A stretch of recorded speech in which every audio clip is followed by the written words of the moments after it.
Telugu టెట్కి prepare అవ్వాలి, ఏ books చదవాలి, అసలు ఎలా చదివితే మేము తెలుగు టెట్ క్వాలిఫై అవుతాము అనుకున్న వాళ్ళ కోసమండి ఈ వీడియోని ఎక్కడ కూడా స్కిప్ చేయకుండా స్టార్టింగ్ నుంచి ఎండింగ్ వరకు కూడా చూసేయండి. హాయ్ ఫ్రెండ్స్, అందరికీ నమస్తే అండి. చాలామంది నన్ను అడుగుతున్నారు, బయాలజీకి ఏ బుక్స్ ప్రిపేర్ అవ్వాలి, తెలుగుకి ఏ బుక్స్ ప్రిపేర్ అవ్వాలి, నెక్స్ట్ హాస్టల్ వెల్ఫేర్కి సంబంధించి నేను ఒక ఎగ్జామ్ గురించి అయితే చెప్పాను కదండి, దానికి ఏ బుక్స్ ప్రిపేర్ అవ్వాలని చెప్పేసి చాలామంది అయితే డౌట్స్ అన్నీ అడుగుతున్నారండి. ప్రజెంట్ ఈ వీడియోలో అయితే టెట్ నోటిఫికేషన్ ఇచ్చేసాడు కాబట్టి నేను టెట్కి సంబంధించి ముందు తెలుగుకి ఏ బుక్స్ ప్రిపేర్ అవ్వాలో చెప్తానండి. నెక్స్ట్ వీడియోలో అయితే నేను బయాలజీకి ఏ బుక్స్ ప్రిపేర్ అవ్వాలో చెప్తాను. తర్వాత హాస్టల్ వెల్ఫేర్కి సంబంధించి ఏ బుక్స్ ప్రిపేర్ అవ్వాలో, నేను ఏ బుక్స్ ప్రిపేర్ అవుతున్నానో కూడా చెప్తానండి. ప్రస్తుతానికైతే ఇప్పుడు ఈ టెట్ ఎగ్జామ్కి సంబంధించి తెలుగు ఏ బుక్స్ ప్రిపేర్ అవ్వాలో చెప్తాను. అసలు ముందు మనకి టెట్లో తెలుగుకి దేని నుంచి ఎన్ని మార్క్స్ వస్తాయో ముందు క్లారిటీగా తెలుసుకోవాలండి. ముందు ఏంటంటే మనకి సైకాలజీ నుంచి అయితే 30 మార్క్స్, నెక్స్ట్ ఇంగ్లీష్ నుంచి 30 మార్క్స్, అన్ని పేపర్లకి వచ్చినట్టే తెలుగు నుంచి 30 మార్క్స్, నెక్స్ట్ మనకి మిగతా వ్యాకరణ నుంచి అట్ల నుంచి మొత్తం కలిపి మనకి ఇంకా 60 మార్క్స్ తెలుగు నుంచే వస్తుందండి. ఇలా మనకి 150 మార్క్స్ అయితే మనకి ఎగ్జామ్ అనేది అయితే ఉంటుంది. మనం ముందు చేయాల్సింది ఏంటంటే అసలు మనకి ఏ టాపిక్స్ నుంచి మనకి బిట్స్ వస్తాయి అనేది ముందు మనం ఒక పేపర్ తీసుకుని పేపర్ మీద అయితే రాసుకోవాలండి. నేనైతే ఇది గత టెట్కి రాసుకున్నది, ఈ టెట్కి అయితే ఇంకా ప్రిపేర్ చేసుకోలేదు, నాకు ఖాళీ లేక. సో మ్యాక్సిమం అవే వస్తాయి. అందుకని ముందైతే మీకు ఇది చెప్పిన తర్వాత నెక్స్ట్ మీకు బుక్స్ అయితే నేను చూపిస్తానండి. ఇదిగోండి, ముందు 60 మార్క్స్ తెలుగు మనం ఏం చదవాలన్నది అయితే నేను చెప్తాను. ఒకసారి ఇదిగోండి పేపర్ చదువుతుంది చూడండి. కంటెంట్ నుంచి మనకి 48 మార్కులు అయితే ఉంటాయండి. నెక్స్ట్ మెథడాలజీ నుంచి 12 మార్క్స్ అయితే వస్తాయన్నమాట. టోటల్గా మనకి 60 మార్క్స్ అండి మొత్తం తెలుగుకి. చూడండి, తెలుగు సాహిత్య చరిత్ర అండి. ఇందులో ఇతివృత్తం, పాత్రలు, విశేషాంశాలు, వివిధ ప్రక్రియలు, కవులు, కాలం, రచనా విశేషాలు, బిరుదులు, ఆధునిక కవిత్వ ధోరణులు, నెక్స్ట్ వివిధ ప్రక్రియలు, లక్షణాలు, ఇవన్నీ కూడా మనకి ఏంటంటే తెలుగు సాహిత్య చరిత్రకు సంబంధించి ఇందులో ఉన్న టాపిక్స్ అన్నమాట. నెక్స్ట్ భాషా చరిత్ర. భాషా చరిత్రలో సబ్ టాపిక్స్ ఏమున్నాయో చెప్తానండి. ఆంధ్ర, తెలుగు, గ్రాంధిక భాష, వ్యవహారిక భాష, ఆధునిక ప్రామాణిక భాష, ఆధునిక భాష సనం, ఇవన్నీ కూడా భాషా చరిత్రకు సంబంధించిన టాపిక్స్ అండి. తర్వాత తెలుగులో అన్య దేశాలండి. ఇందులో ఏ టాపిక్స్ వస్తాయో చెప్తాను. కావ్యం, నిర్వచనం, కావ్య ప్రయోజనం, కవిత్వ హేతువులు, రసము, పాకములు, నెక్స్ట్ ధ్వని, శైలి, భారతీయ పాశ్చాత్య లాక్షణికుల సిద్ధాంతాలు, విమర్శ భేదములు, రకాలు, ఇవి వచ్చేసి తెలుగు అన్య దేశాల నుంచి వచ్చే టాపిక్స్ అండి. నెక్స్ట్ బాల వ్యాకరణం. ఇది వచ్చేసి సంజ్ఞ, సంధి, తత్సమ, ఆర్చిక పరిచ్ఛేదాలు, వీటి నుంచి అయితే వస్తాయి. నెక్స్ట్ 6th నుంచి 10th వరకు ఉన్న మనకి పాఠ్యపుస్తకాల్లోని అంశాలు అన్నమాట. అంటే పాఠ్యభాగ నేపథ్య ఉద్దేశం, సందర్భాలు, పాత్రలు, కవి పరిచయం, ఇతివృత్తాలు, ప్రక్రియలు, ఇవన్నీ కూడా మనకి 6th నుంచి 10th వరకు ఉన్న టెక్స్ట్ బుక్స్ నుంచి వచ్చేవన్నమాట. నెక్స్ట్ పదజాలం. పదజాలంలో వచ్చేసి అర్థాలు, పర్యాపదాలు, నానార్థాలు, ఉత్పత్తి అర్థాలు, ప్రకృతి వికృతులు, జాతీయాలు, సామెతలు, పొడుపు కథలు, వీటన్నిటి నుంచి కూడా మనకు పదజాలం నుంచి వస్తాయండి.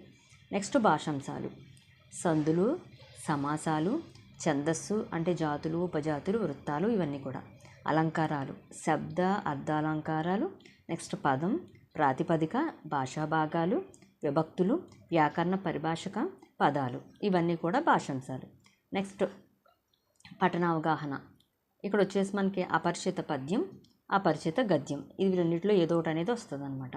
ఇక్కడికి మనకి కంటెంట్ పరంగా అనేది కంప్లీట్ అయిపోయింది. నెక్స్ట్ బోధనా పద్ధతులు 12 మార్క్స్కి చూడండి. ఇందులో ఏంటంటే భాషా బోధన లక్ష్యాలు, సాహిత్య ప్రక్రియలు, ఆధునిక భాషా బోధనా పద్ధతులు, బోధనా ప్రణాళిక, అభ్యసన సామాగ్రి, నెక్స్ట్ మూల్యాంకనం, పరీక్షలు, పరిపృచ్ఛ, ఇవన్నిటి నుంచి కూడా మనకి మెథడాలజీ నుంచి అయితే బిట్స్ అనేవి అయితే రావడం అయితే జరుగుతుంది. మనం ఈ టాపిక్స్ అయితే టెట్కి ప్రిపేర్ అయితే సరిపోతుందండి.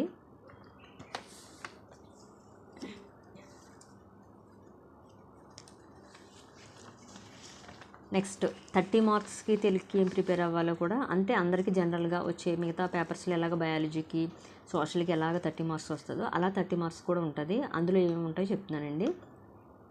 పఠన అవగాహన, అపరిచిత పద్యం, అపరిచిత గద్యం. నెక్స్ట్ 6వ తరగతి నుంచి 10వ తరగతి వరకు వాచకాలు. ఇవి వచ్చేసి ప్రక్రియలు, లక్షణాలు, కవులు, రచయితల పరిచయం, విశేషాంశాలు, ఇతివృత్తాలు, నేపథ్యాలు, ఉద్దేశాలు. నెక్స్ట్ పదజాలం. ఫస్ట్ క్లాస్ నుంచి 10వ తరగతి స్థాయి వరకు కూడా ఉంటాయి. ఇందులో అర్థాలు, పర్యాయ పదాలు, నానార్థాలు, ఉత్పత్తి అర్థాలు, ప్రకృతి వికృతులు, జాతీయాలు, సామెతలు, పొడుపు కథలు. నెక్స్ట్ మాండలిక పదాలు. నెక్స్ట్ భాషాంశాలు. భాషాంశాలు ఏమిటి? వ్యాకరణ, పారిభాషిక పదాలు అంటే తత్సమ, తద్భవ, ఆగమ, ఆదేశ, నిత్యం, వికల్పం, బహుళం, ధ్రువ ప్రకృతికం, ప్రాతిపాదిక, ప్రత్యయం, కళలు, భాషాభాగాలు, విభక్తులు, వర్ణోత్పత్తి స్థానాలు. నెక్స్ట్ సందులు, నిర్వచనాలు. సంస్కృత సందులు వచ్చేసి సవర్ణ దీర్ఘ సంధి, గుణసంధి, వృద్ధి, యనాదేశ సంధులు. తెలుగు సందులు వచ్చేసి అత్వ, ఇత్వ, ఉత్వ, ఎడాగమం, ఆమ్రేడితం, ద్విరిక్తటకార సందులు. నెక్స్ట్ ధృత ప్రకృతికములు. సరళాదేశ సంధి, ద్విరిక్తటకార సంధి, గజడదవాదేశ సంధి, లోలాలన సంధి. నెక్స్ట్ సమాసాలు, నిర్వచనాలు. ద్వంద్వ, ద్విగు, తత్పురుష, కర్మధారయ, బహువ్రీహి, అవ్యయీభావ సమాసాలండి. కొంచెం గొంతు అయితే కోల్డ్ చేసింది లైట్ కానీ కొంచెం గొంతు నొప్పిగా అయితే ఉంది, కొంచెం అర్థం చేసుకోండి. నెక్స్ట్ ఛందస్సు, నిర్వచనాలు. ఉత్పల, చంపక, శార్దూలం, మత్తేపం ఇవండి. నెక్స్ట్ అలంకారాలు, శబ్దాలంకారాలు. ఇందులో ఉత్కానుప్రాస, శాకానుప్రాస, లాటానుప్రాస, అంత్యానుప్రాస, యమకం, ముక్తపద, గ్రస్తాలంకారం. నెక్స్ట్ అలంకారాలు. ఉపమాలంకారం, రూపాలంకారం, ఉత్ప్రేక్షాలంకారం, అతిశయోక్తి. నెక్స్ట్ క్రియలు రకాలు అంటే క్వార్థం, ఛేదార్థకం మొదలైనవి. నెక్స్ట్ వాక్యాలు, భేదాలు. సామాన్య, సంయుక్త, సంక్లిష్ట, ఆశ్చర్యార్థక, ప్రశ్నార్థక, కర్తరి, కర్మని, వ్యతిరేకార్థక వాక్యాలు, ప్రత్యక్ష, పరోక్ష కథనాలు మొదలైనవి. ఇవన్నీ కూడా మనకి 30 మార్క్స్కి వచ్చే తెలుగండి. నెక్స్ట్ మనం ఇంగ్లీష్ కూడా చదవాల్సి ఉంటుంది. మీకు ఏదైనా నచ్చిన ఒక పబ్లికేషన్ బుక్ అయితే తీసుకోండి. నెక్స్ట్ ఇంకోటి ఏంటంటే సైకాలజీకి ఆల్రెడీ కూడా మీకు నచ్చిన పబ్లికేషన్ బుక్ అయితే తీసుకోండి. ఇంకోటి ఇదిగోండి 6th నుంచి 10th వరకు ఉన్న అకాడమీ టెక్స్ట్ బుక్స్ అండి. ఇవన్నీ కూడా నేను 6th నుంచి 10th వరకు ఉన్న అకాడమీ టెక్స్ట్ బుక్స్. 10th ఒకటే న్యూ టెక్స్ట్ బుక్స్, మిగతా అన్నీ కూడా ఓల్డ్ అండి. ఇవన్నీ కూడా మనం ప్రిపేర్ అవ్వాల్సి ఉంటుంది. ఇన్ కేస్ ఒకవేళ మనకి ఏమైనా టాపిక్స్ ఏమైనా 6th నుంచి 9th వరకు ఏమైనా ఇన్ కేస్ చేంజ్ అయినా మనకి ఏంటంటే మొత్తం అయితే చేంజ్ అవ్వవు. ఏదో కొన్ని టాపిక్స్ అయితే ఒకవేళ మారితే మారుండొచ్చు. ఎందుకంటే నాకు ఇంకా న్యూ బుక్స్ అయితే రాలేదు, ఓల్డ్ బుక్స్ ఏనండి. ఇంకా నేను అయితే ఈ ఓల్డ్ బుక్స్ ప్రిపేర్ అవుతున్నాను. 10th మటుకు న్యూ బుక్ అయితే నేను ప్రిపేర్ అవుతున్నాను. నెక్స్ట్ ఎస్ఎన్ఎస్కి సంబంధించిన బుక్ అయితే ఇప్పుడు నేను ఆల్రెడీ మీకు బాల వ్యాకరణం అని ఇలాగ కొన్ని చెప్పాను కదండి. తెలుగు సాహిత్య చరిత్ర అని చెప్పేసి, ఇంకా భాషా చరిత్ర అని చెప్పేసి మీకు ఆల్రెడీ కొన్ని చూపించాను కదా. ఇవన్నిటికీ కూడా నేను ఈ బుక్ అయితే తీసుకున్నాను అనమాట. ఎస్ఎన్ఎస్ బుక్ ఆల్రెడీ మీకు గత వీడియోలో కూడా నేనైతే చెప్పాను. నేనైతే ఈ వీడియో కింద లింక్ అయితే ఇస్తాను. మీకు కావాల్సిన వాళ్ళైతే లింక్ ద్వారా మీరు బుక్స్ అయితే ఆన్లైన్లో ఆర్డర్ పెట్టుకోవచ్చు. లేదంటే కనుక మీరు మీ బుక్ స్టాల్కి వెళ్ళి అయితే బుక్స్ అయితే తీసుకోవచ్చు. నెక్స్ట్ మెథడాలజీ నుంచి కూడా బిట్స్ వస్తాయని చెప్పాను కదండి. ఇదిగోండి తెలుగు మెథడాలజీ నుంచి కూడా నేనైతే ఇది కూడా ఎస్ఎన్ఎస్ఏ తీసుకున్నాను. మీకు నచ్చితే లింక్ ఇస్తాను, తీసుకోండి. లేదా బుక్ స్టాల్లో తీసుకోండి. ఈ వీడియో నచ్చితే కనుక ఈ వీడియోకి అయితే లైక్ చేయండి, ఫాలో చేయండి. ఇన్ కేస్ నేనేమన్నా మిస్టేక్ చెప్పుంటే కనుక మన కామెంట్ బాక్స్లో కామెంట్ చేయండి. అలా కాదు మేడం ఇలాగ అని చెప్పేసి. ఓకేనా ఫ్రెండ్స్, నాకు తెలిసిన బట్టి నేనైతే ఎక్స్ప్లెయిన్ చేశాను.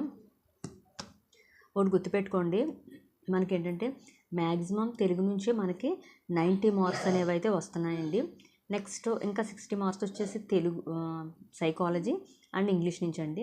మీరు ఎంత తెలుగు మొత్తం కూడా కంప్లీట్ చేసి ఎంతో కొంత మ్యాక్సిమం మీరు కవర్ చేసేస్తారు ఇవన్నీ కూడా చదివితేనే. నెక్స్ట్ ఏంటంటే సైకాలజీ నుంచి కూడా చదవగలరు. కొన్ని ఇంగ్లీష్ మాకు అంత గుర్తుండదు అనుకుంటే కనుక సైకాలజీ తెలుగు మీద ఫోకస్ చేయండి. తెలుగు అవ్వని వాళ్ళు కంపల్సరీగా తెలుగులో అయితే క్వాలిఫై అయితే అయిపోతారు.